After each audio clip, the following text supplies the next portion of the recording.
What is going on, everyone? Welcome to the J&J Power Hour. It's just us this week. We had a couple of weeks where we had Spencer, and then we had everyone here last week for the birthday Zoom party thing that we did, where we just talked about literally anything. We were talking about anything. Oh man, so we were just saying before we started press record, it's November 30th today in my time. And it's like we're in the Christmas season. It is so absolutely bizarre that we are a month or less than a month out from Christmas. Are you a Christmas junkie? Do you like Christmas? I do like Christmas. I'm a fan of Christmas. It is my second favorite holiday of the holidays over here, which I think of the holiday. Well, yeah, no, because you guys don't have a Thanksgiving. So No. of the traditional American holidays, it's my second favorite. I love Christmas. I wouldn't say I'm a Christmas junkie. Like I don't. You're not like, I don't oh, just fuck listen. yeah, I don't like just Christmas listen to music Christmas and, songs the whole month of December. I don't just watch Christmas movies every night. I watch the standard ones that I watch every year. I go see the fancy houses around me that deck their Oh, I love Christmas galore. lights. Yeah, like I do that. What a time. You know, I like to be out. I'm one.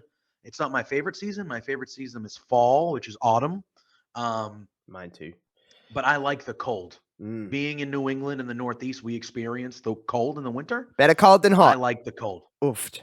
I hate the summer. I would. You can layer up. You can't lay it down. You can't lay it down. There's a certain level of law that does not allow you to layer down. And I'm a chubby guy. So when it's 100 degrees out there and humid, I can't be, it's illegal to be walking around with nothing on out there. Yep. And you're just stuck in it. Yep. Whereas if it's 10 degrees out and it's cold, guess what? I can put on a hoodie. I can put on a hoodie and a jacket. Oh, that's not enough? Maybe I'll double up the shirts. You can figure it out. Yeah. You know what I mean? It's completely acceptable to wear as many layers of clothing as you humanly want. So... And, yeah. And, like, even though I think when you get here, the snow gets tiresome at times because you're like, oh, great, another blizzard. I got to drive through this with a shovel and blah, blah, blah. But I like the snow. I'm a sucker for the snow. When I look outside and it's snowing out, I'm like, yeah. God, I'd love to see it one day. Yeah. I really would. It's just I just like it. There's nothing better. It's rare, but there's nothing better than like a white Christmas. It happens every so often. I think I've experienced maybe like 36. There's probably been a handful in my life, maybe. It's not an every year thing. But like if it's Christmas time or Christmas Day and it's snowing outside, it's like, it's just, I don't know. So yeah, I like Christmas a lot. I'm just not, I'm not one of those obsessive, I'm not one of those people that like before I'm celebrating Christmas before Thanksgiving has even happened. Pluggo. I'm not one of those people. You know what I mean? So, well, yeah, there are people like that around here that are like Halloween ends at the end of October and they don't even care about Thanksgiving. It's just straight Christmas. Well, to be fair, I have an excuse because we don't even really celebrate Halloween. So I'm like, November 1st, I'm like, Christmas tree is up, Christmas decorations are out. I'm ready for going for Christmas. But I think also what we can both agree on is that while we both like Christmas, working in the fields that we work in is not fun over Christmas time, especially on top of that. By the way, I'm going to put a big alert thing on the screen if I fucking feel like it. We're still in a pandemic. So it's still not very fun to be around people at the moment, especially with now Omicron or whatever the fuck it's called taking over and new variants and all of this bullshit. It's like, ding, ding, ding, round 3, here we go again. It's like, who knows? Like they're like saying like, at least from this country's perspective, international travel is now being delayed or being talked of being delayed. Interstate borders that it just opened up last week are now looking at being shut again in time for Christmas. And it's, lockdowns are looming. Everyone will handle that real well. I'm sure. You could imagine it's just going over. It's just going over swimmingly at the moment. Everyone's just so excited and thankful. I personally, some people won't agree with me, and that's fine. You're entitled to your own opinion. I personally believe in shutting borders and believe in shutting interstate borders. I don't have family interstate, so I'm okay. I don't need to, so for me personally, that's a selfish reason. For me personally, it doesn't make two shits if they close interstate. Well. Yeah. But I understand where people are coming from of wanting to see their family, especially at Christmas time. But, you know, there is other ways. There's Zoom. There's other things. It's not like, you know what I mean? There'll always be another Christmas. So I'd rather be safe.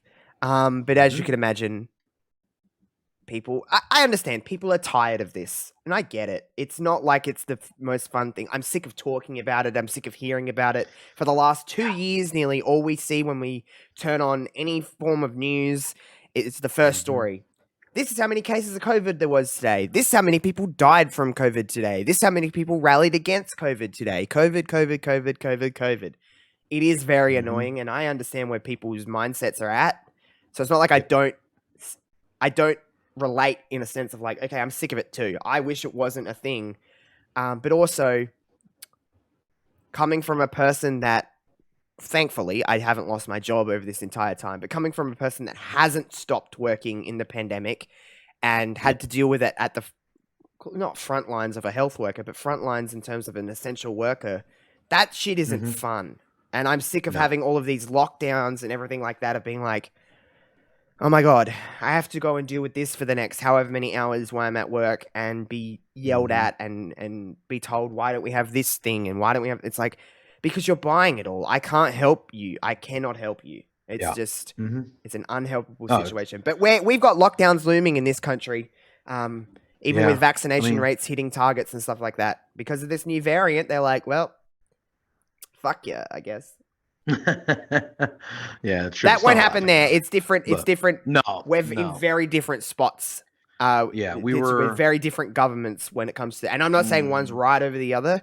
I think we need to kind of gel the two together because one's very extremely this way and one's very extremely this way of like doing too much and doing not enough. So there's no right answer though.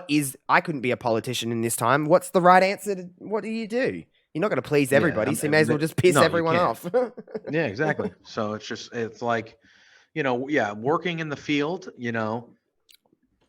and again, you and I aren't healthcare frontline workers, but we are considered essential workers. So we have and shout out to healthcare workers as well, because I wouldn't be able to do it. I would not be able to do that. We've been working throughout. Like I didn't have any work from home time. I didn't have any quarantine time. There was no way I could. Yeah. So, yeah, man, there's a lot of it.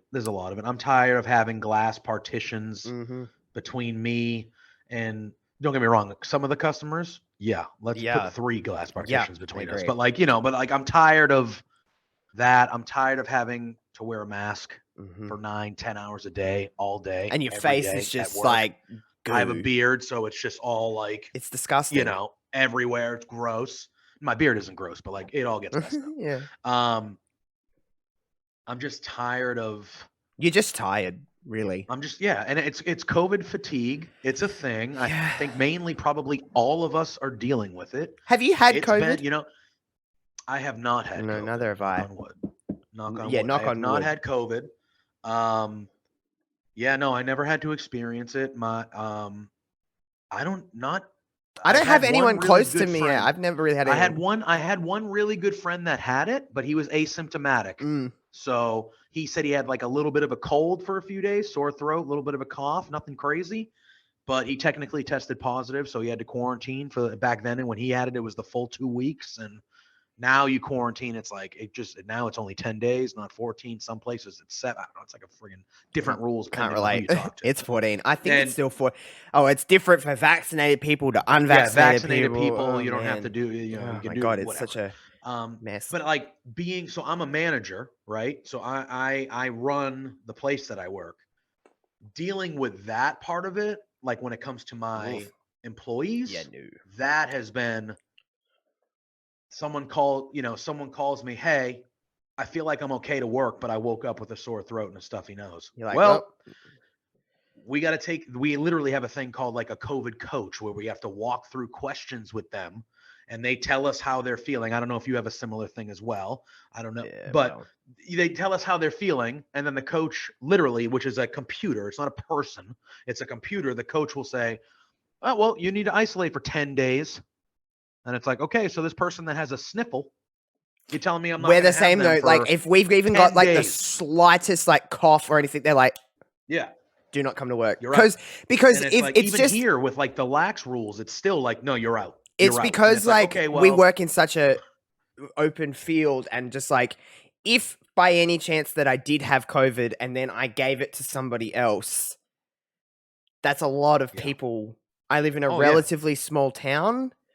Yeah. That's Uh, it's everyone. You know what I mean? Like everyone would be a close contact. You know what I mean? So it's like they just don't take any risk. Literally, as we go up to our like staff room at work, it's just like, if you are feeling any of these symptoms, do not come to work.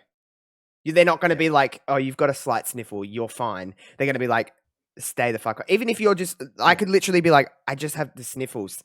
I can run a marathon. They're like, no, stay home. don't matter. Yep. So I had to miss. I was vaccinated, so I didn't have to miss a ton of work. Mm. But I woke up a couple weeks ago because it started to get cold here in the winter, in Christmas time for us in and the you get States, sniffles, and yeah. especially in the Northeast. It's winter, like it's cold.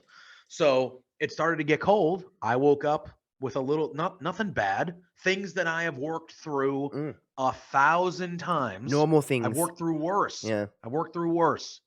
I woke up, I had a tinge in my throat, Mm-hmm. and I had a pretty congested, stuffy nose. So I called my work. I had to talk to like my assistant manager and be like, yo, this is what's going on. I'm probably not going to be able to come to work today. And it was fine. But then like my boss found out, and like she called, and it was like this 15-minute conversation about how I was feeling and all this. I'm like, yo. And the way that I put it to her, dead straight, I was like, this is what I have. I go, this is how I feel. This is what I have. I go, but if you're asking me right now if what I have is enough for me to miss work, fuck no, it ain't. No way am I sick enough to not go to work right now. I literally have like a tickle in my throat. Yeah. And she was like, well, you're out today and tomorrow. I was like, all right, well, rock and roll. Great. And then and that was it. And it was like, all right, well. I get really bad allergies over springtime. Mhm. It's just I've always have been.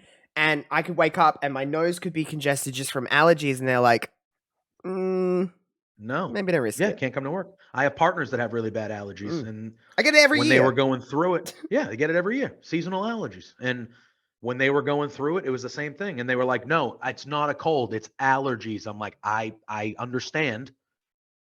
But it is what it, like, I can't break the rules, Is what it so is.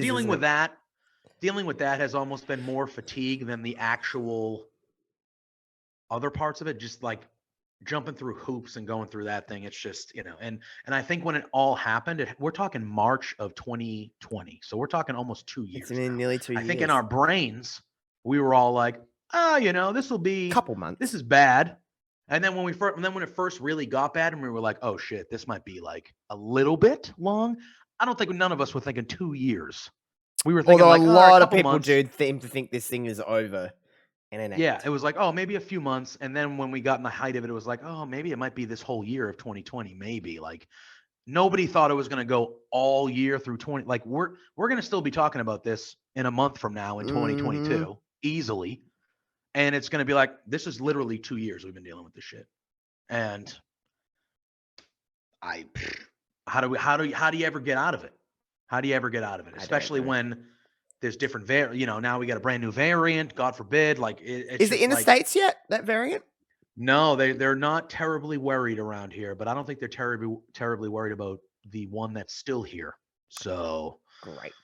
That's lovely. I think at some point the states, and it was earlier this year, but at some point the states, they were just like, you know what? This thing's not going anywhere, so fuck it. Let's just people got to get back living. The economy. It was an economy thing. I don't disagree with that completely. I understand it being like, okay, well, it's here. Just learn to deal with it. But also, like, exactly, people are still dying. We did it carelessly, though. There was not any structure. Yeah, like, you needed to come out of it. Yeah, slowly. Yeah, where I live, the governor, the guy that runs the state, he was like, May 29th. May 29th is the last day of the masks. You don't have to wear the masks after that, vaccinated or not. And let me tell you, I worked May 30th in my store where I work. It was like Mardi Gras. Yeah. People walking. Oh, we had customers walking in. I don't need my mask, right? I'm like, bro, I'll throw you out this fucking window. Don't come in here. Like, cool, man. You don't have to wear a mask anymore. I get it. Well, we still do. So shut the fuck up. Yeah. So order your shit and get out. Like, don't come in here like a insane. smartass. I'll take you out. It's insane. Well, I can happily say on that note, this is the first episode of this show. This is the first episode of anything I'm doing where I'm fully vaccinated. I'm one fully vaccinated hoe right now, which is great. I am very happy to be fully vaccinated. It was a terrible experience that I never want to go through again because I was very sick. But I'd happily do it in a heartbeat again if it meant, not so much. I don't give two shits about me personally. It's the older generation that I care about more and really young kids. You know what I mean? Like my little brother is only 11. Not that he's in that age bracket of being a small child. It's just like, okay, he's a child that can't get vaccinated because he's too young.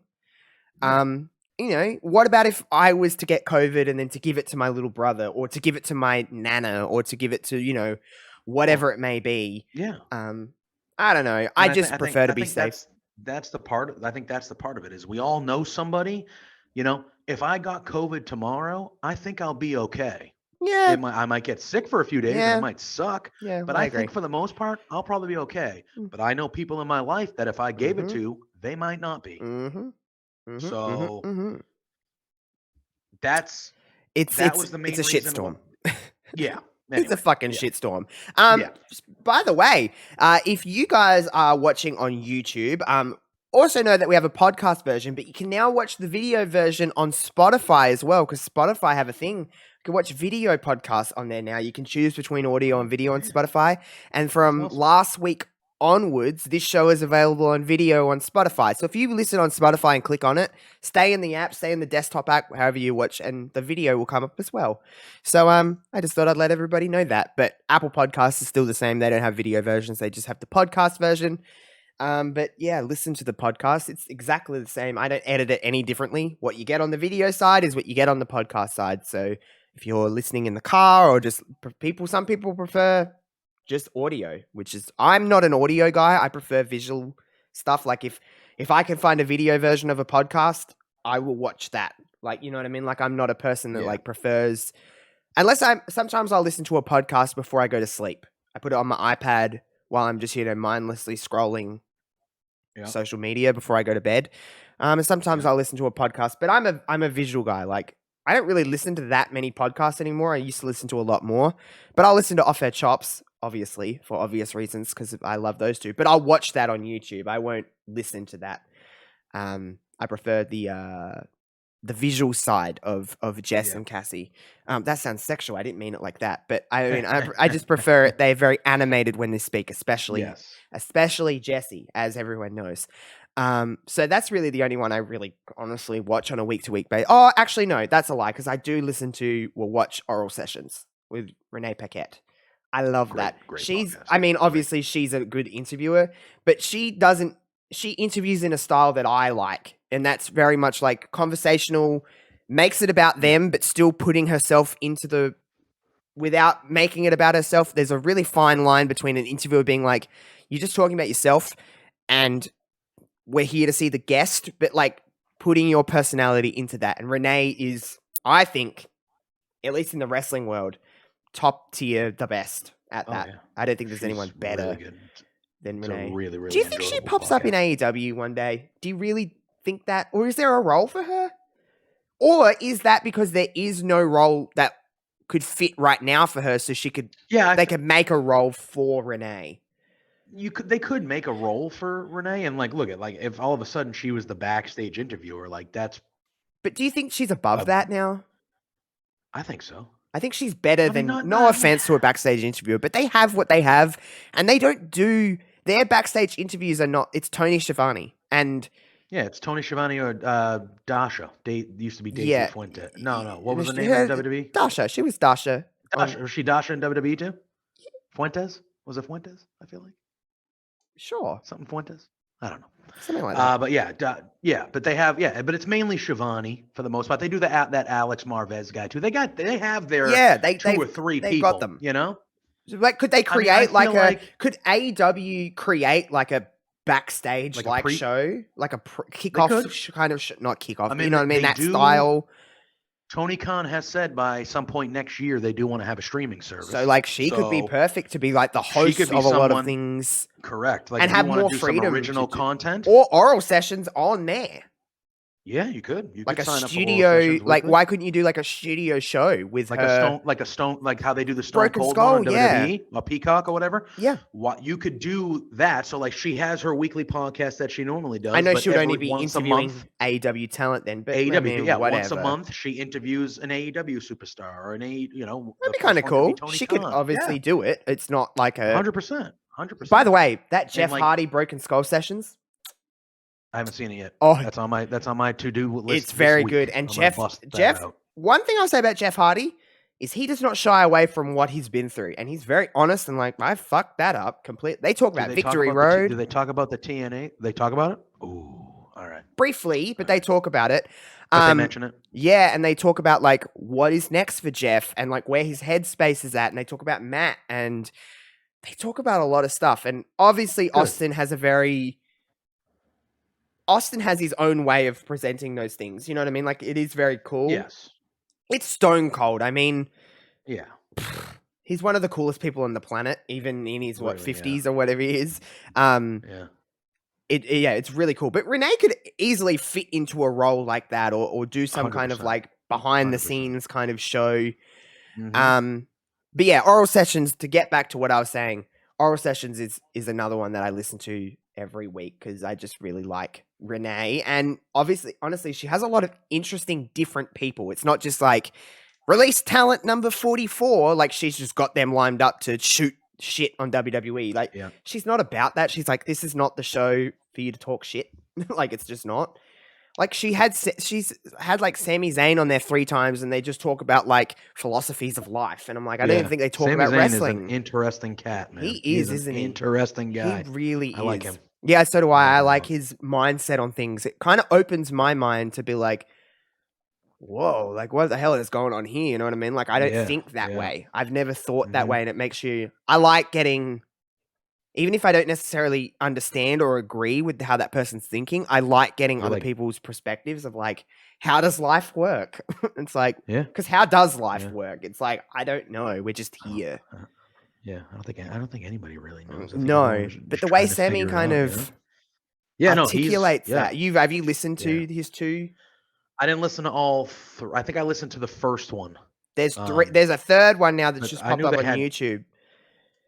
Didn't he host one of the ones though while she was away? No, he was going to. He was going to, and then they never. He's like, they never got their schedule. So the first one was like she brought him back then. She brought him back, and he was going to host the show with her. Like he was going to host Renee, but then it just kind of into a talked about how does wrestling relate to life. And then this third one that I'm going to watch today, I have no idea what that's going to be fucking about. Idea, but I'm sure they'll talk about some interesting shit, right? No fucking idea. The last one that I listened to was when she was out after she had the baby. Moxley recorded a Q&A that he hosted. Yeah.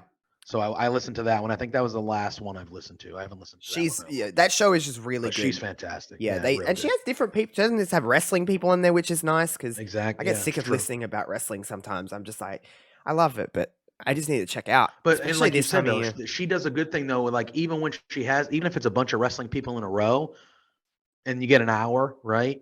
They talk about wrestling, obviously, but she does a very good job of like not just talking about wrestling. Mm-hmm.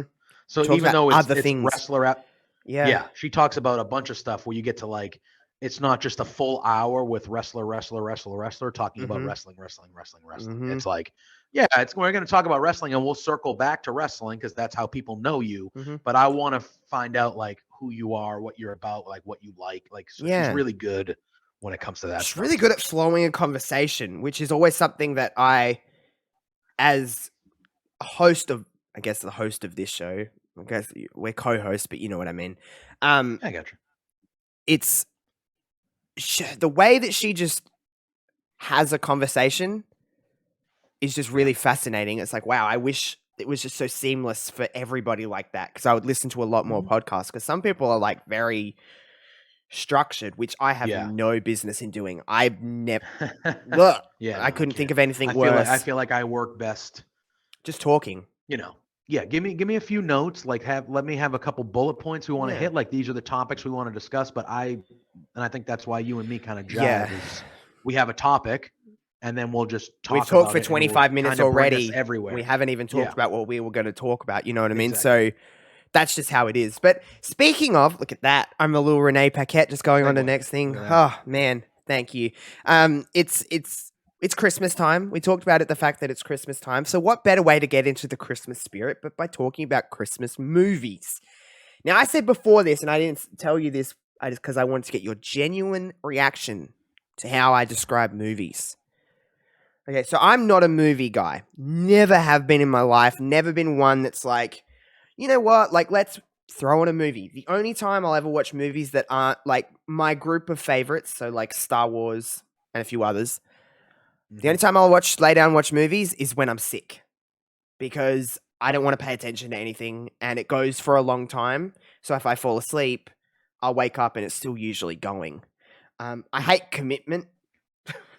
That sounds bad. Fair. I hate commitment. Fair. If you turn on a movie, I'm the person that I don't care if it's the dog shit of movies. I have to watch it all.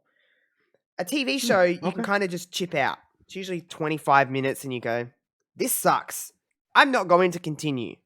A movie, you get 30 minutes in, you're like, well, I have to know what's happening to fucking Bob and Dick and Julia. Like, I have to know what happens now because I'm this committed to it. It's just a waste of my time. I could think of so many more things I could do in 2 hours than watch a stupid-ass movie. A lot of people are like, oh, you haven't seen this movie? I'm like, no, I fucking haven't seen. I've never watched Titanic. I've never watched all of Grease. I've never watched The Lion King. I've never watched... Oh, well, come on now. I've never watched all of The Lion King. I've seen bits of it, know what happens, know the characters, never watched it all. Oh, it's a great movie. And people always say that, and I'm like, I don't want to fucking watch it. And now it's like to the point where I'm like this age and I'm just defiant. I'm like, well, I'm not fucking watching that because you're telling me to watch that. Piss off. But like, I like the movies that I like. I like the movies that I like. Yeah. I'm not saying I here's the thing, dislike movies completely. My thing is, I don't watch bad movies. So I guess like... But how do you know it's not going to be a bad movie if you've never seen it? I trust reviews and I trust Rotten Tomatoes and I trust... certain things. There's movies that I'm not saying every movie I watch is an Academy Award winner. Like, don't get me wrong. But like, there's movies on subject matter that I'm like, I like that subject matter. I'm going to go see that movie. You know what I mean? And some of them are not great. And it's like, I wish that was better. Whatever.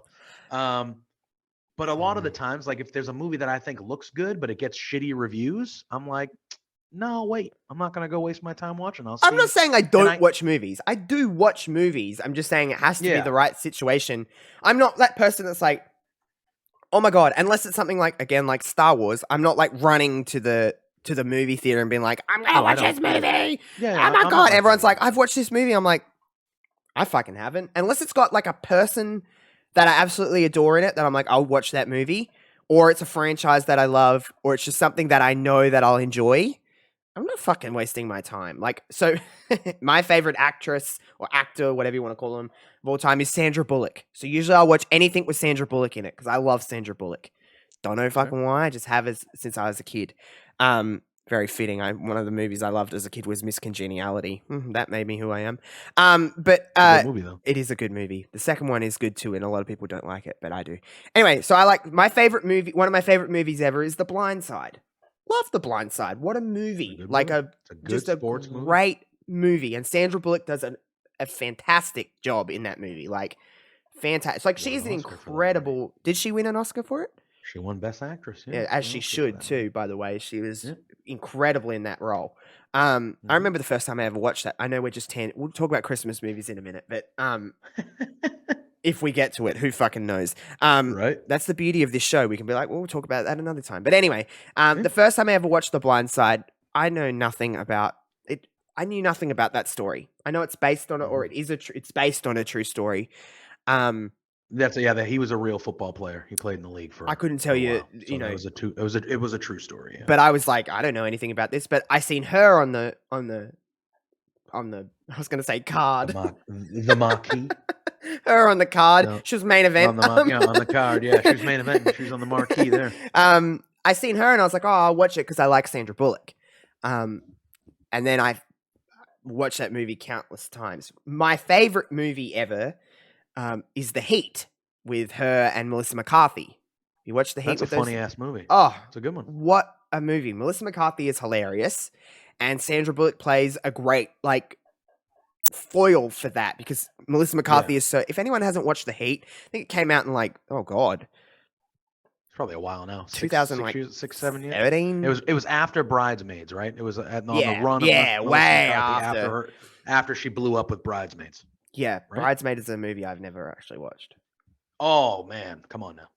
I'm telling you, I haven't watched all these movies that everyone has watched. I'm telling you right now, that's one you would not regret watching. You would enjoy that one. You're probably right. You would enjoy that one. That's a very, very funny movie. That's where I kind of stand. So the only movies that I've really ever... So I haven't watched that many movies. I watched The Heat in theaters because it was the day that WWE was in Adelaide in 2013 and we had nothing to do all day before the show. So I went with my brother and we're like, we'll just go to the movies and we watched The Heat because I was like, I like that. And he was like, yeah, whatever. We'll watch that. And it was funny. So that's one. I've seen High School Musical 3 in the movies.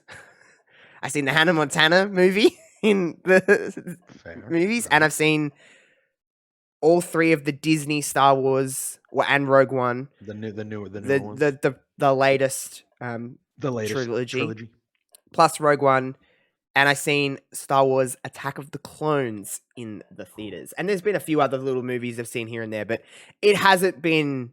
It's not like a weekly affair for me. It's here and there. And the fact that I can remember the times I went to the theaters to watch certain movies shows you how often I've been to the movies. So, So unless it's like Sandra Bullock or Star Wars, I don't know. Or when I was in that age zone of Disney movies, I really don't care to watch a lot of movies. It's just not my... Some people are movie buffs. And you sound like a movie buff. It's just not my forte. I was definitely more of a buff in my, not younger, but probably a handful to 10, my mid-20s to late. I wouldn't say I went to the movies every week, but I watched, I've seen a lot of movies. So. I haven't watched all the Harry Potters. I've never watched Lord of the Rings. I've never watched Jurassic Park. I've never watched the Lord of the Rings either. So but I own the Star Wars box set. I love Star Wars. I watch them. But that's what I did while I was sick this weekend. Is I threw on Star Wars and was like, at least I can do this. And I watched the prequels and then I watched the Disney 3. And I was gonna watch the original 3, but I just ran out of time because I was like, well, I'm better now. I'm not gonna. And I saw you. I'm not gonna steal your take because I saw your take on the Twitter. Was it about Star Revenge Wars? of the Sith? Oh, yeah. We can talk about this. Is a top 3 Star Wars movie for me. It is one of the best. It's not my personal favorite. The first 2 of the prequels, meh. We're gonna argue. We're gonna argue, aren't we? Phantom Menace. Phantom Menace is my favorite Star Wars. Hold up. Of all of them? Because we have to have it's a whole the first... we got to have a separate Star Wars episode. No, you know what? Fuck, Christmas can wait. All right, fuck Christmas right now. Christmas can wait. We're here, and I'm in it.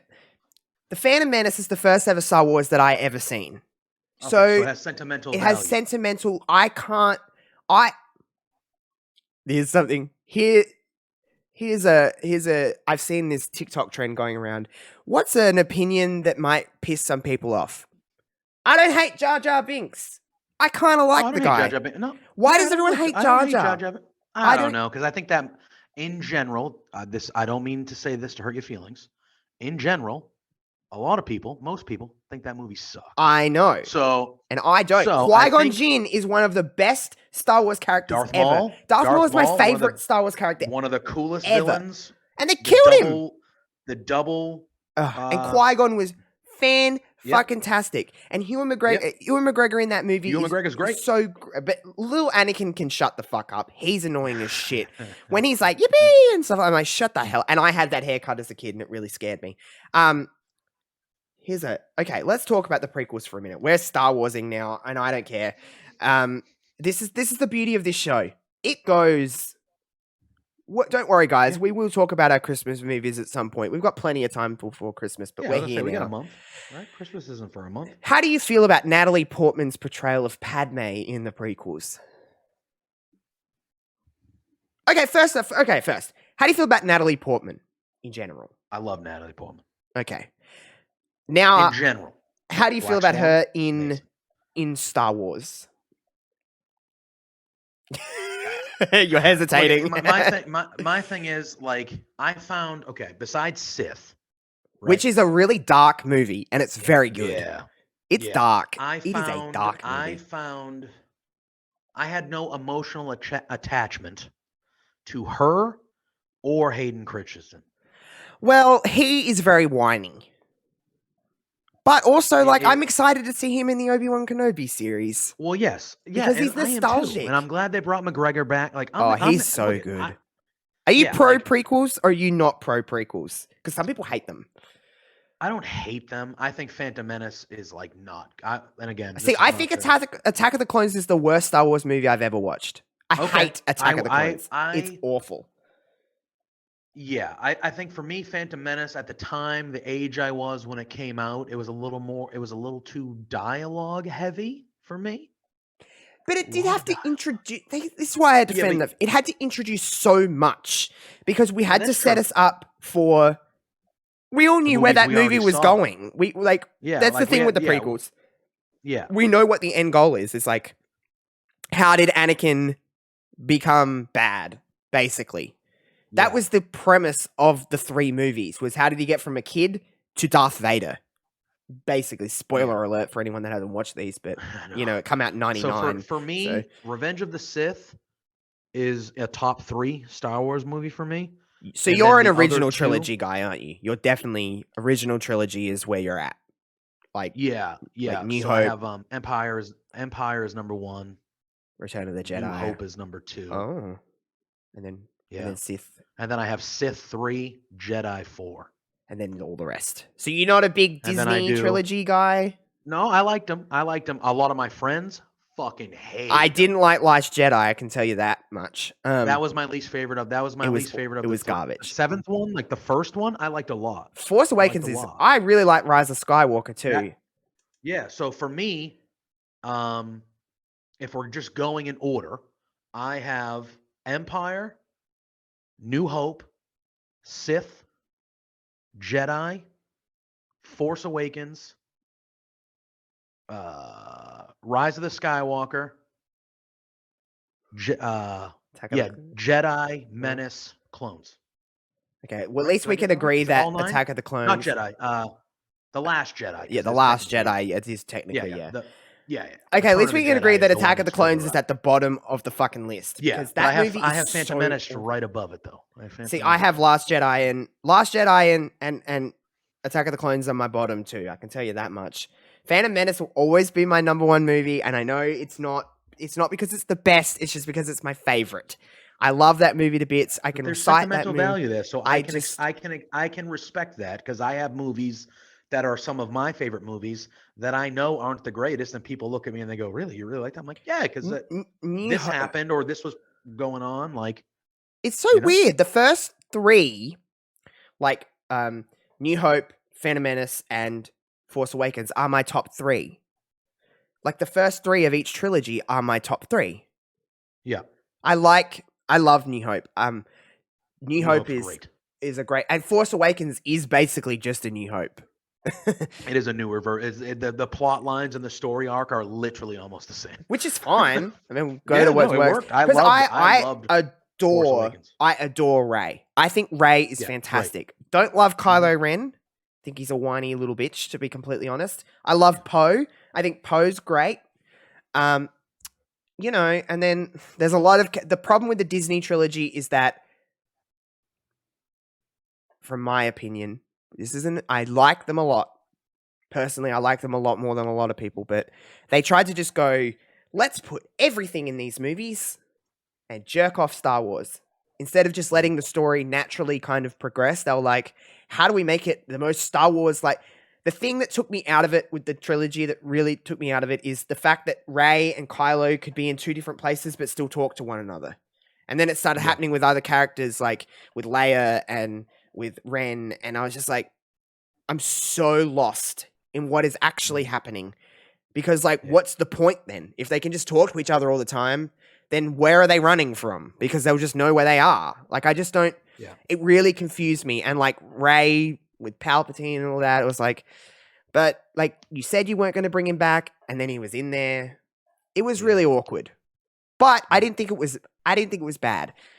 They're milking this thing dry, Star Wars. I'm scared that they're going to do... Well, they said they're going to do another trilogy. They're making more, right? They're making another... I think Mandalorian is the best Star Wars produced thing ever. So Mandalorian is at the top of everything. It flows so nicely. And if like Disney would take more of this approach to how they make the trilogies, and I think this Obi-Wan Kenobi show is going to be really good. Like I'm really excited. And there's a Boba Fett show coming out like Boba Fett, and like what, like a month, like the end of the month or something. That's soon, right? Like, is that December. right on the new year? I think it's right on the new year. Christmas time? Yeah, right, something like that. So I'm excited for that. And I love to be honest with you, I was a big fan of both Rogue One and Solo. Oh, Rogue One is, if we're talking out of the trilogy, Rogue One is one of my favorite movies. The best movie that they It's such a good, it's like a war movie, but like Star Wars. Yeah. It's so good, and the characters in that. I mean, it just I didn't love Solo. I didn't mind. As everyone shit on Solo, but I saw it and I was like, that was entertaining. Like, I was all right with that. Like, it was all right. But I can understand the guy who played Solo. I was kind of like, that could have been a better choice. Yeah, that could have been a better choice. But I thought the actual movie itself, I was like, yeah, all right. Like that was. I really like Rogue One. I just wish they could have found somebody to play Han Solo that was maybe like a little more Harrison Fordy, you know, like correct. A little more. Yeah. I don't know. Harrison Ford had a very particular way of playing Han Solo, and it's hard to. I mean, anyone that steps in that role is doomed. It's good. That's a hard role. That no matter who it was going to be, it's a hard. That's like one of those things you gotta.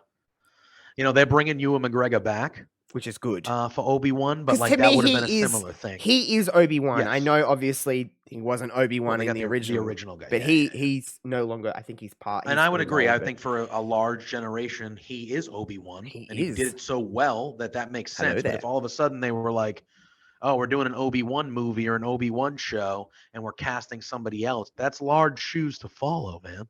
I would. If you don't pick the right guy. Happy. And I'm glad to bring Hayden Christensen. I wonder if Padme will be included at all. I would. I know that they're doing it. It's like 10 years after Revenge of the Sith, but that's not to say.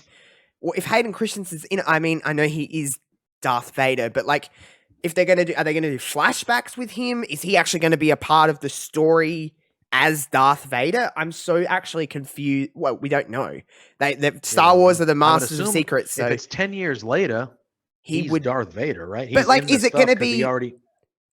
Is he in the show as or is it like, is he in the show because they're going to do like callbacks? Oh, they're going to talk about flashbacks. So that's why I'm thinking maybe Natalie Portman, because obviously Padme's not alive. No. Past Revenge of the Sith, like she died giving birth. To Luke and Leia. So it's interesting, but it would be cool to see Natalie Portman in that role again, because as much as I didn't really love Padme the character, she's still Padme. She is their parents, like, you know what I mean, like she is their mum. So like if they recast Padme as someone else, I'll be like, no, that's Padme. That's Natalie Portman. Oh, and I've put this out on Twitter, and a lot of people seem to like this tweet. I spent my whole childhood getting her and Keira Knightley mixed up because she was in The Phantom Menace. Yeah. As like the what is it, like the double take for Queen Amidala. She is her, and I was like, I was always like, are they the same person? Like Knightley would be in movies, and I'm like, that's Natalie Portman though. And because they do look similar, but I mean, it is what it is. I could imagine as an actor, Hayden Christensen's career was essentially dead after Star Wars. Yep. A lot of people 100%. Get kind of pigeonholed into that role. I know, typecast I and know. whatnot. Like McGregor's done plenty of other things. He's had a fine career both pre and post Star Wars. Natalie Portman's done quite a bit since Star Wars. Hayden Christensen was ridiculed for his role in Star Wars. Like his career was dead because of how Star Wars fans, whether it was Viewed him. justified or not, they killed his career. Like, name one Hayden Christensen movie that isn't Star Wars. I can't. Me either. And now he's going back into this role. And I think he said in interviews that he's like, I don't want to be acting because it's just destroyed me as a human being. He got a ton of shit. I mean, I get it. I'm sitting here. I said it earlier. I said, I think he could have been better. But put yourself in that role. If he was just doing what he was told, I would assume. I'm not. And then so we're talking about. I don't consider myself a die-hard Star Wars fan. I know you consider yourself a die-hard. Over there is mainly Star Wars. So like, I've seen all the movies. I saw all the movies with the exception of the last one in theaters. Okay. Because when they re-released the original 3 and the prequels, and I saw all that shit in theaters. I've played the video games. I'm very much in the. I know a decent amount, but I'm not a diehard. I don't read the books. I don't read the comic book. I'm not super into it. Yeah. Right. Like that type of stuff. But like, I vividly remember those 2 movies, specifically Clones and Sith, that people tore him apart. And no one else got torn apart. I don't remember Natalie Portman getting torn apart.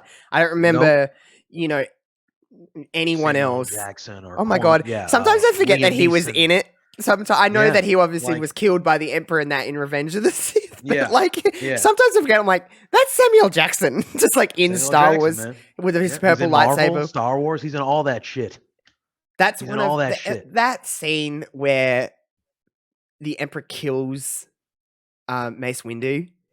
Yeah. And he's like, unlimited power. He's like killing him. And then Anakin's there like, what have I done? Like, he's like, oh, fucked. And then it's like, then he goes and kills all the kids and shit. That's when you knew he killed all that room of kids. It was like, oh. Because when the kids come out and then he like hits, and you're like, holy shit, this movie is dark. And then all like, obviously the clones turn on. And all the clones turn on all the Jedi. And then Yoda and Palpatine are going at it. And and the way it ended, that movie is so dark. Like, you end with essentially Anakin dying. Well, he didn't die, but you know what I mean? Like, he was on his way to death. Like, Obi-Wan thought he killed Anakin. Like, and then that scene is really Revenge of the Sith is so out of the 3. Like, I love the Phantom Menace, but it's the best movie that it was just so. No question. It was just really that fight scene with all the lava and all of that kind of stuff, and then the way like Padme died, they're yelling at each other, and it's like how that ended, and then obviously we know where that story went. Darth Vader, and you kind of hear the breath, and you see him, and you're like, "Fuck, man!" It's so weird though, because when I was watching Star Wars is actually so cheesy. It's so like, a lot of the acting in it is poor. Like it's really all of it, and it's one giant fucking love story. Want to talk about that? Star Wars, the prequels and the original trilogy is a love story. The Disney ones were, a little bit here and there. Because it was so weird. In the first couple of movies, you thought Rey, like, I don't like saying this because she's a female lead, but like, I think a lot of people assume like she's going to fall in love with one of these people. And they were kind of leaning into that a little bit. Then they kind of like, nah, fuck that. No. She don't need it. With Finn, and I was just like... Yeah, Finn was the one that they were teasing with, and I was like, all right, yeah, cool. Because I was waiting for a love story to be blossoming in that, because it's Star Wars, and that's what Star Wars is. And family drama. Essentially, this is just one giant dysfunctional fucking family that hate each other. Yeah, 100%. I would say so. With daddy issues. Like... They all have daddy issues. Half of them don't know who when you think about is. Like they're Star all Wars, sorts of stuff. It's just it is very corny, but I think that's the appeal of it too. Is like it's kind of cheesy. Well, not kind of. It is cheesy. It's like a super nerdy, cheesy, and now it's cool, right? Sci-fi saga. Nerds are cool now, aren't they? When I was growing up watching Star Wars, not everybody it was definitely boys. Girls didn't like Star Wars, and it was kind of like, ooh, you like Star Wars, but now it's like that's hot. Well, I think you know what I mean. Disney helped. I think Disney helped there. Well, Disney helped and anything. Then I think as far as the girls go, like I think having a female lead in Rey helps. Who I loved too. Are you pro Rey? I love Rey character. Oh yeah, she's a good guy. I liked her. I really liked Rey. Yeah. There was some things like Last Jedi. The bit that pissed me off the most is when Leia is like knocked out of the ship, and then she's like using the Force to get back on the ship. I'm like, what the fuck is going on here? What is going on? I just didn't understand it. I was like, and I like Leia. I really like Leia. But I was like, this is so uncharacteristic of her. Yeah. And like they made Luke Skywalker an absolute fucking bitch. What, in the newer ones? Yeah, he was a bitch. Yeah. He was nothing but a whiny old man. Like, shut the hell up. Grumpy old man. But like, Luke was cool. Luke was the shit. You know what I mean? Yeah. Luke was Star Wars, and then they turned him into that. And it's like, especially in The Last Jedi. He was just whiny. Well, he was barely in The Force Awakens, I should say. But I was going to say, he was barely in it. At the end, right? But like, the only one that actually remained true to who they are throughout these whole movies is fucking C-3PO. And I guess R2-D2. I love C-3PO. God. He was the only one in all 9. He was the only one in all 9. He's the only character in all of them, right? In every movie, like in all the 9 Not movies. even R2-D2 either with him? Is he not in Menace? But I mean by played by an actor. Because C-3PO was a person in a suit. Yeah, a person, yeah. R2-D2 was just, he was just... CG, like computer. Yeah, he was just, controlled. A droid, whatever you want to call them. Yeah. But C-3PO was the only the same actor in all 9 movies, which is pretty cool. That's awesome. Yeah, that is cool. Good for him. That's pretty dope. That's pretty cool. Yeah, good for that C-3PO was the whatever. He was created by Anakin, wasn't he? Yes. Anakin built him. Yeah. Little boy Anakin that fucking was annoying. Little boy from Phantom Menace. Anakin. It's so weird how like working on him. Padme and him are together when she's known him since he was a child, and like, was she flirting with an 8-year-old or 10-year-old? Ever it was. My thing is right. Weird. So like in the first movie, to me, Natalie Portman is an adult. But is she? I think she's portraying a teenager. I think. Is she? She is portraying a teenager. So Padme, I think so. But she's a queen. Not a child. But she's a fucking queen. It's so back weird. then, in certain areas, there's been like teenage, like 16-year-old. I guess so. But even still, like that's still kind of weird. Yeah. It is weird. Because how long is in between? Well, Anakin's grown in Attack of the Clones. Yeah. Like, how old is Anakin in? He's already Hayden Christensen in Attack of the Clones, right? So correct? How old is Hayden Christensen playing? Is he playing like an 18-year-old boy? Is he like in his 20s? But that would make Natalie Portman still quite a little bit older than him. Like that would make Padme, the character, older. We're really uncovering a layer here that we're like, is this kind of weird? Because if it was the other way around... So Attack of the Clones is set 10 years after The Phantom Menace. So he would be if he was, he'll be like 18, 19, 20, something like that. Yeah. And then Sith is 3 years after Clones. So he's only in his early 20s. Yeah, so you figure if he's 8 years old in Phantom Menace, he's 18, so he's becoming a man in Clones, and then he's 21. He's able to drink. In Sith. Who knows what the rules are? Yeah, who knows what the rules are? But you know what I mean. He's it is. He's a 21, if that was the other way around, dude. If that was the other way around, that would be really creepy. I'm just gonna Google what the age difference is. Yeah. What is the age? Was Padme only really young, and she was just? It's so weird to think about, isn't it? Yeah. When you actually break it down, I'm like, wait a minute, hold up. she was calling him like this cute little boy, and then she's like, "Let me jump on that dick." You know what I mean? Like, let me get in that. She was all about it, and he was too, to be completely This honest. website is called Dork Side Oh, of the Force. that's amazing. Dork Side of the Force. Shout out to you. You want Dork to Side sponsor of the us? Force. We can sponsor us if you want. Right? We will accept your sponsorship. Anakin was just a boy when he met the future love of his life, who was a young teenager. Oh. She looked a lot older. Yeah, she had always behaved older than her age and had recently become the youngest queen of Naboo. Oh. But she, too, was still fairly young in years. Well, good for Padme. So according to this, Padme was born in the year 46 BBY. Okay. And Anakin was born in 41. So 5 years. So technically, if Anakin's 8, she was only playing a 13-year-old queen. Still kind of weird. Yeah. Like, that's still kind of weird. But I mean, like, so when he was 18, she was 23. Mm-hmm. That's not that weird. No.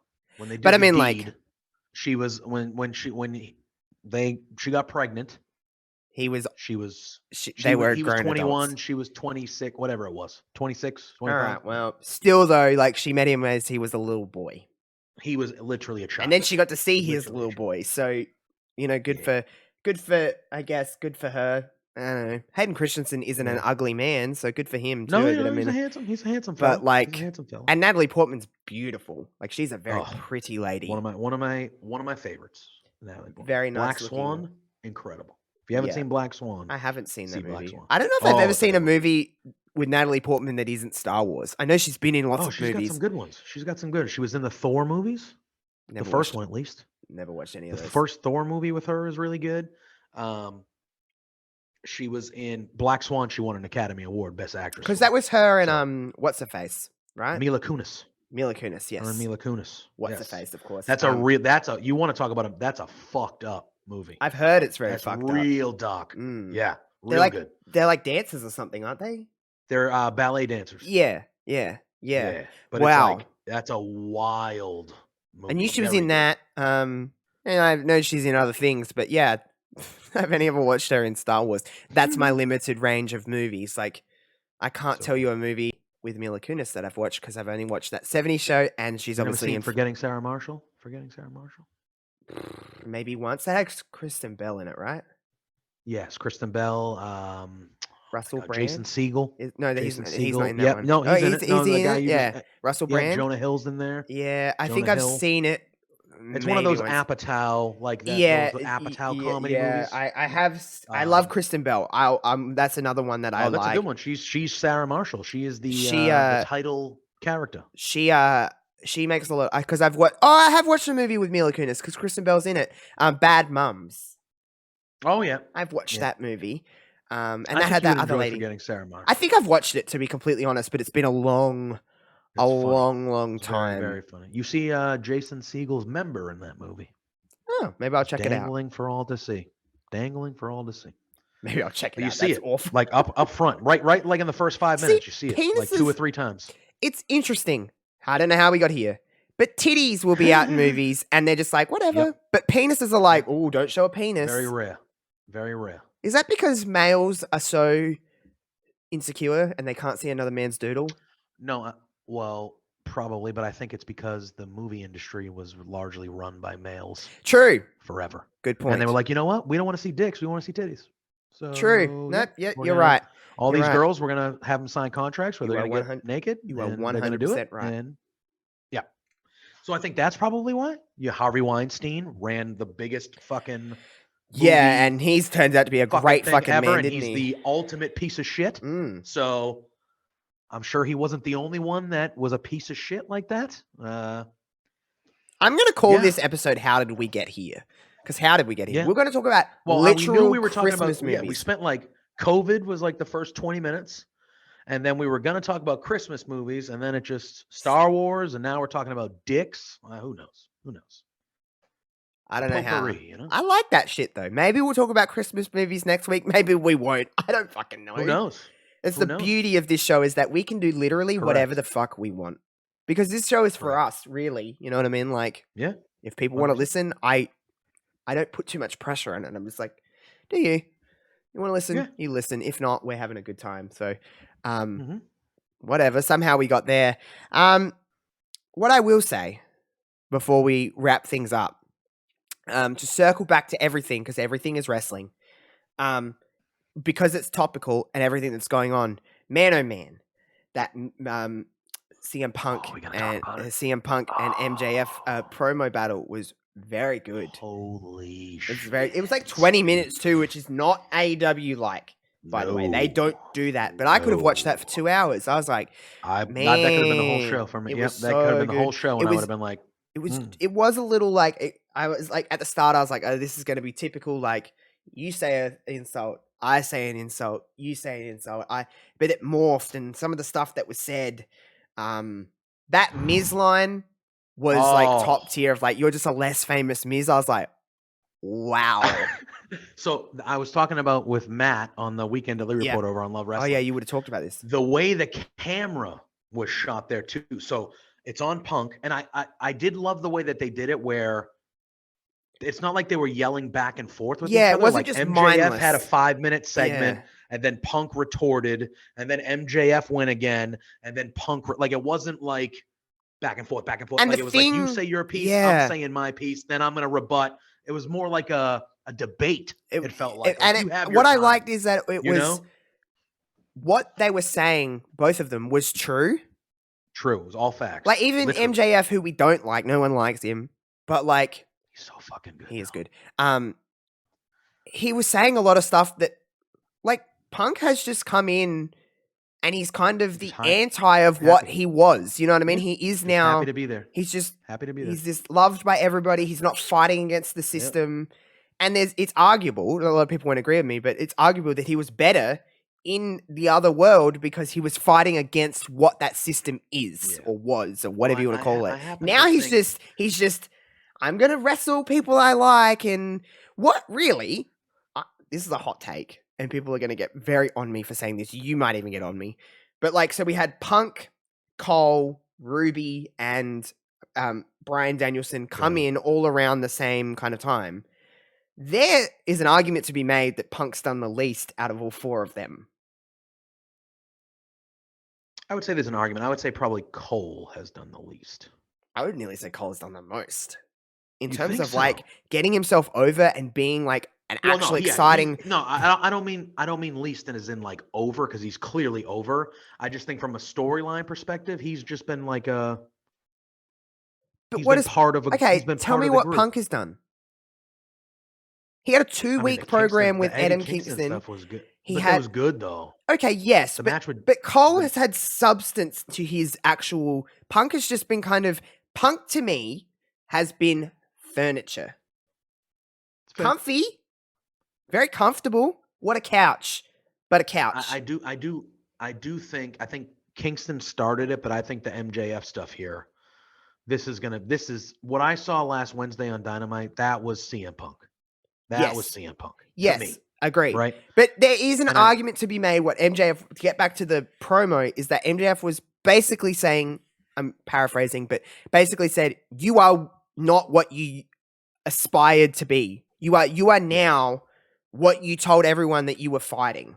You're John Cena. You're John Cena. That's basically what he even said. Hustle. You might as well be out here preaching hustle, like loyalty, and respect. You can't see me. You know what I mean? So yeah. And like, but there is also an argument to be made that MJF is just a less famous The Miz, because The Miz was loud, and The Miz obviously there's a little edginess and stuff like that. Obviously, Miz isn't going to have because of just the world that WWE is, but Miz kind of just did this 10 years ago. He was allowed. Everyone hated him. No one knew if that was his actual personality or whether he was really good at his role. He was excelling in the business. There's an argument to be made that he's right.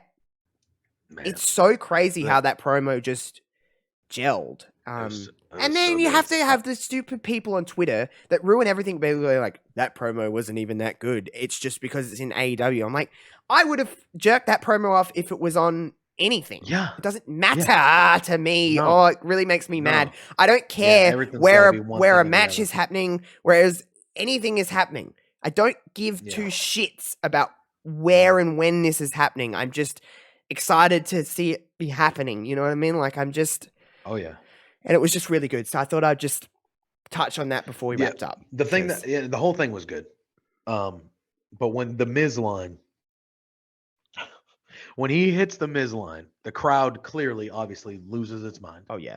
But I just thought the camera angle. So he says it, they zoom right in an MJF, and he does like this little like head twirl, like he's just like, yeah, he's like, what? Bitch. Like, what? Yeah. What'd you say? Mm-hmm. And then they look at him, and you can read his lips. He goes, "What, motherfucker?" And then they show Punk, and Punk just goes, "Bitch," and he just yells like from the way that the camera. Oh my god, it was so masterfully shot, and yeah, that promo was excellent. Oh, so good. It makes me. I just want to see more of that. I want to see them do that. Yeah. Don't touch. I don't want you to touch. Just give me more.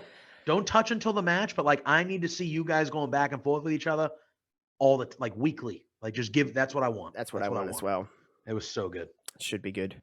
And by the time this airs, this week's episode will already be out. So who knows what will happen? But I think it'll be a good time. I think it'll be a really good time. All right. Well, that's a cool way to wrap things up. What a crazy ride this has been. We talked about a little bit of some things I didn't think we were going to talk about, but that's fine. Of course, you can catch this show every single Thursday at 9 p.m. Australian Central Daylight Saving Time. Just do your time conversions. It's usually by the time you wake up for the people in the States, it's already up. Yeah, it's on YouTube. Yep. It's ready for breakfast for you. But for people here in Australia, it's Adelaide time. So do your half-hour conversions if you need to for the rest of the country. Because it's, you know, how everyone in Australia will know this about Adelaide. It's fucked. Why are we on the half hour? I don't fucking know. I don't get it either. I don't get time zones. I don't even know what that means. So 30 minutes. On the half hour? So like when it's 9 p.m. for me, a lot of country, it's 9:30. So we're half an hour time difference. So 30-minute time difference. Huh. We say half hour. Right. Yeah, that's odd. Yeah. Well, yeah. It's just, usually it doesn't, that's weird. We're on the half hour instead of, because I'm like in front of you by like 14 and a half hours. Yeah. It's so odd. Weird. It's so odd. And I don't understand it. Doesn't make sense. It doesn't make sense. It really doesn't. I don't understand daylight savings time. Me either. Anyway. Me either, to be honest. So like, I don't get it. I think it was honestly like created for the wars in America. I don't get it. I swear to God, I think that's some states that I know for a fact in Australia don't operate under daylight saving time. Yeah. So like, a couple of states here just don't have it. They're just the same time always, and the rest of the country just readjusts. Like, no, we're not doing it. I don't get it. Good for them. But yeah, I agree. But yeah, so you can catch it at 9 p.m. Adelaide time every single Thursday over on YouTube or on wherever you get your podcasts. Like I said, you can now catch the video version on Spotify as well if you prefer to watch it on your phone or on your desktop Spotify app or on your iPad. I think you can watch it on your PlayStation through the app and stuff like that. So you can do that and watch it through there. But if not, just listen to it as you normally do. Make sure you leave us a review on Apple Podcasts, all that kind of good stuff. Our tweet stuff, what's it called? Twitter.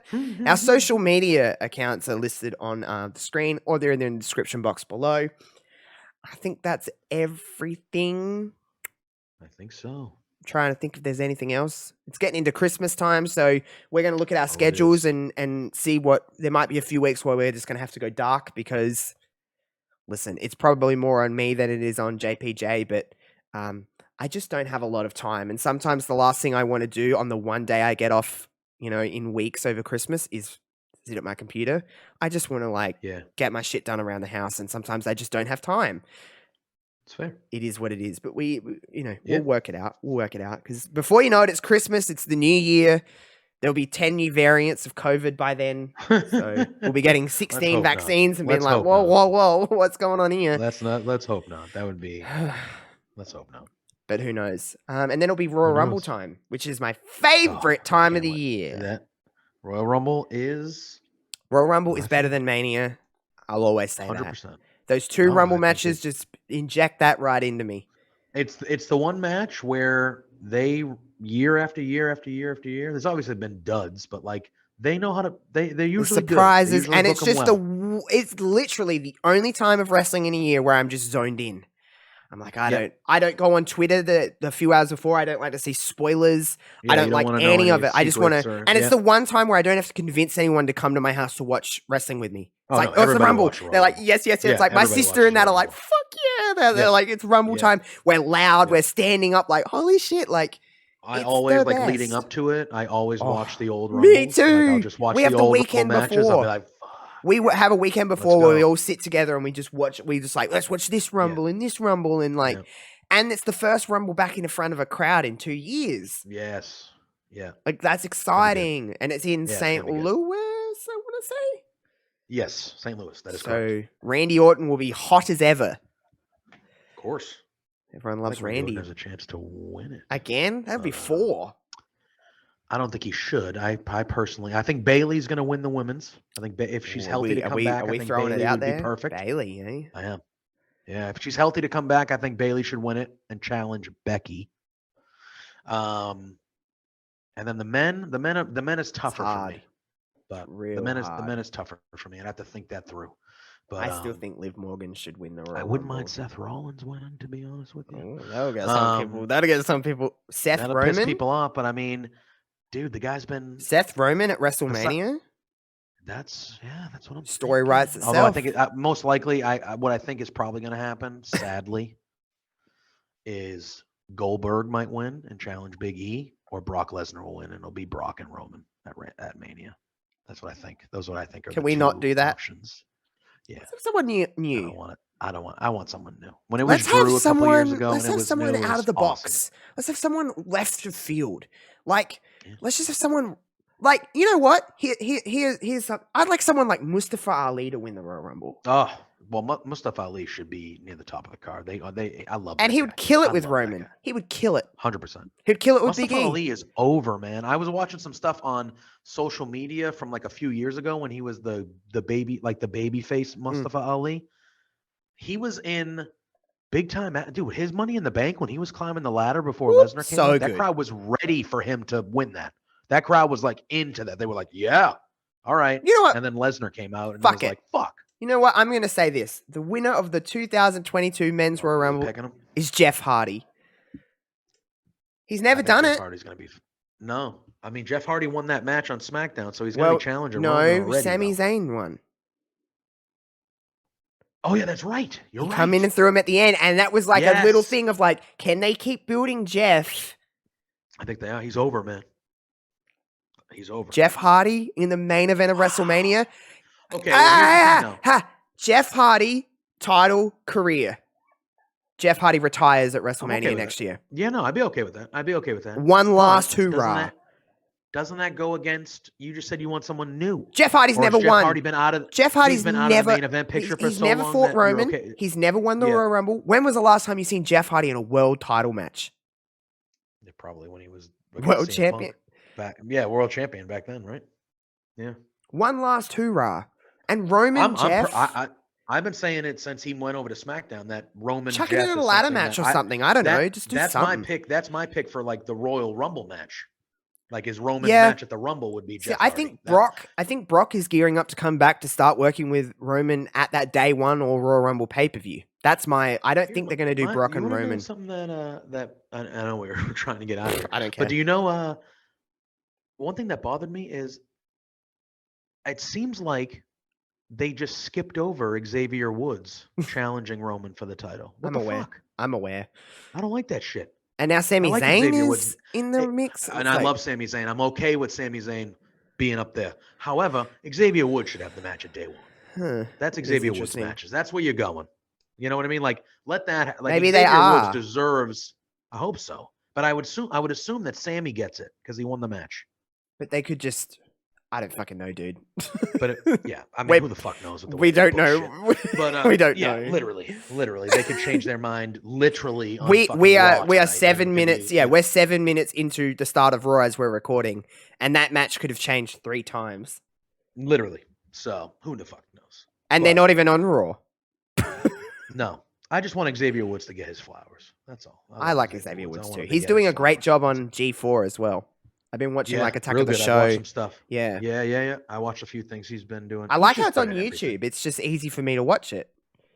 Yeah. Just like on Twitch and on YouTube. I watched it's like, well, that makes sense. The first day they had the launch. Yeah, it was like last 9 week hours or the long. week before. Yeah, it was like I watched. I watched like a heap of like X-Play stuff because what I used to watch was Attack of the Show and X-Play. They were the two shows that I really used to watch because obviously it's really just an Attack of the Show guy. I mean, when it was Olivia Munn and Kevin, it was like the best. I used to come home from school. Kevin's there though. Kevin's back. Kevin's still there, but it's not the same. It's not the same without Olivia. I know she left at like some point during that, but I remember attack. It was the best, and it was just random bullshit. And I was just at the perfect age. I was like 14 years old, and I'm like, hell yeah, this is just everything that I like.